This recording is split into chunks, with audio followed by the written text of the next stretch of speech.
Bismillahirrohmanirrohim. Assalamualaikum warahmatullahi wabarakatuh. Syukur alhamdulillah kita bisa berjumpa lagi di channel ini. Harapan dan doa saya semoga saudaraku semuanya selalu diberikan kesehatan, dilapangkan rezekinya, diampuni dosa-dosanya, dan dipanjangkan umurnya. Amin ya Rabbal Alamin. Sahabat beriman yang dirahmati Allah, agama Islam telah mengatur seluruh aspek dalam kehidupan. Bahkan dalam urusan kesehatan pun, Nabi Shallallahu Alaihi Wasallam mengajarkan kebiasaan-kebiasaan baik supaya tubuh kita tetap terjaga kesehatannya. Setiap amalan yang diperintahkan kepada seorang mukmin tak luput dari tujuan medis dan spiritual.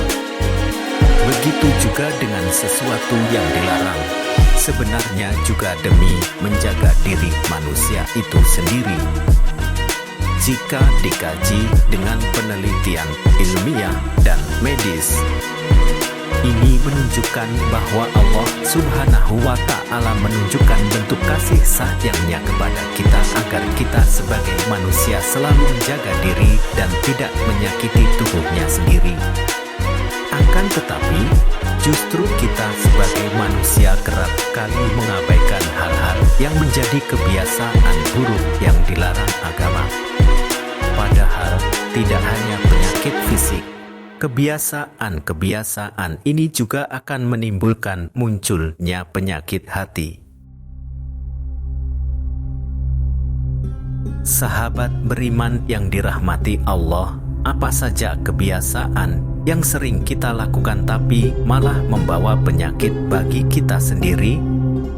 Yang pertama adalah banyak bicara. Musik ada ungkapan yang mengatakan bahwa lidah yang tidak bertulang akan lebih tajam daripada pedang. Mungkin ungkapan ini ada benarnya.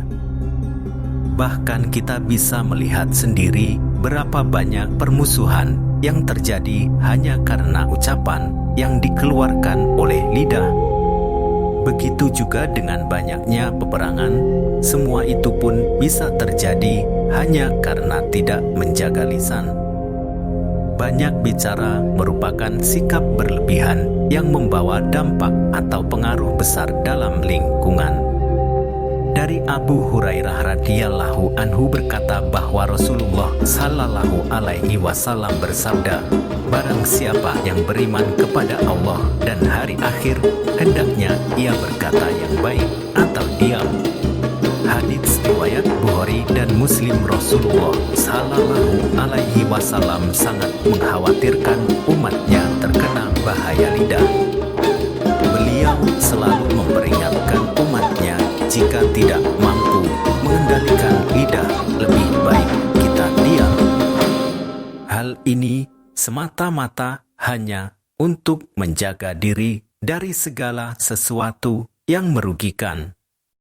Dalam riwayat hadits yang ditulis oleh Ibnu Majah, pernah dijelaskan bahwa Rasulullah Shallallahu Alaihi Wasallam bersabda, tidak ada yang melemparkan manusia ke neraka kecuali hasil yang dipetik dari lidah mereka.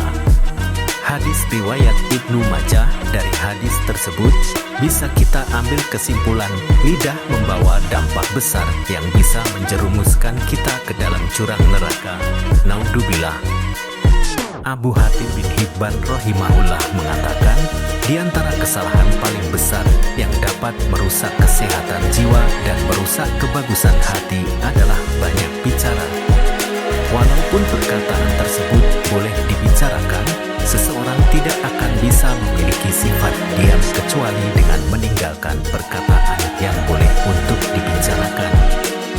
Yang kedua adalah banyak tidur. Musik tidur yang berlebihan juga berpengaruh besar membawa penyakit dalam tubuh manusia.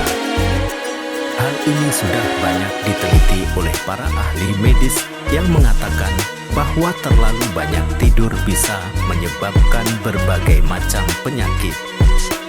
Di antaranya adalah sakit kepala, sakit punggung, obesitas, gangguan mental, diabetes, bahkan penyakit jantung. Oleh karenanya, Rasulullah Shallallahu Alaihi Wasallam mengajarkan umatnya agar tidur sesuai kebutuhan dan tidak berlebih-lebihan.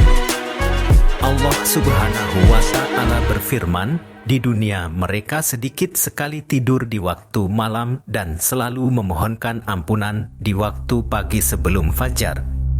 Quran Surah Az-Zariyat ayat 17-18 ini artinya kita sangat dianjurkan untuk tidur yang cukup dan bangun malam untuk mengerjakan sholat tahajud. Kemudian memohon ampun atas kesalahan dan dosa-dosa kita. Karena yang demikian itu bisa membuat tubuh menjadi lebih segar. Bahkan dalam penelitian ilmiah yang melibatkan lebih dari 1 juta orang, mendapat kesimpulan terlalu banyak tidur justru bisa mempersingkat masa hidup. Hal ini disebabkan karena tubuh kurang aktif bergerak, sehingga bisa menghambat sirkulasi darah ke seluruh tubuh dan membuat organ-organ tubuh bekerja lebih keras untuk memenuhi kebutuhan dari tubuh kita.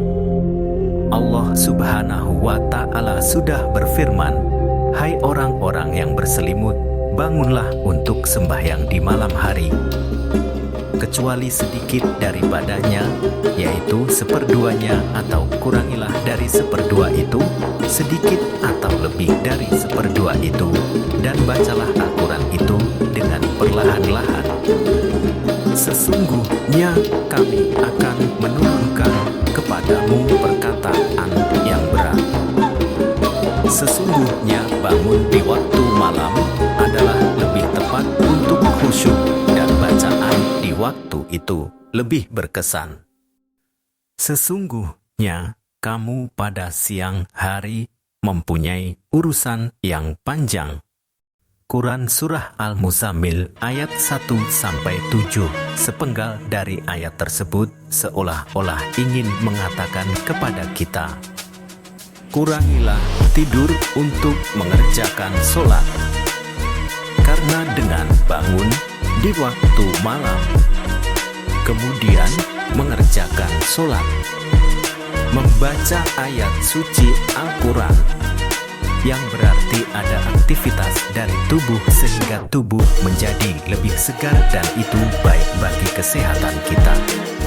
Mungkin bagi saudaraku yang sudah terbiasa bangun malam untuk mengerjakan sholat tahajud atau sholat sunnah lainnya akan merasakan tubuh kita menjadi lebih segar dan lebih bersemangat dalam aktivitas. Umat muslim sudah banyak yang membuktikan dengan hal ini. Lalu yang ketiga adalah banyak makan. Selain tidur yang berlebihan, banyak makan juga bisa menyebabkan banyak penyakit. Saat makan, kita dianjurkan untuk tidak terlalu kenyang. Dalam hal ini pun pernah dikatakan oleh Rasulullah Shallallahu Alaihi Wasallam melalui sabda beliau, "Tidaklah anak Adam memenuhi wadah yang lebih buruk dari perut." Cukuplah bagi anak Adam memakan beberapa suapan untuk menegakkan punggungnya. Namun jika ia harus melebihkannya, hendaknya sepertiga perutnya diisi untuk makanan, sepertiga untuk minuman, dan sepertiga lagi untuk bernafas. Oleh Imam Asy-Syafi'i rahimahullah menjelaskan bahaya kekenyangan. Karena penuhnya perut dengan makanan, beliau mengatakan kekenyangan membuat badan menjadi berat, hati menjadi keras, menghilangkan kecerdasan, membuat sering tidur, dan lemah untuk beribadah.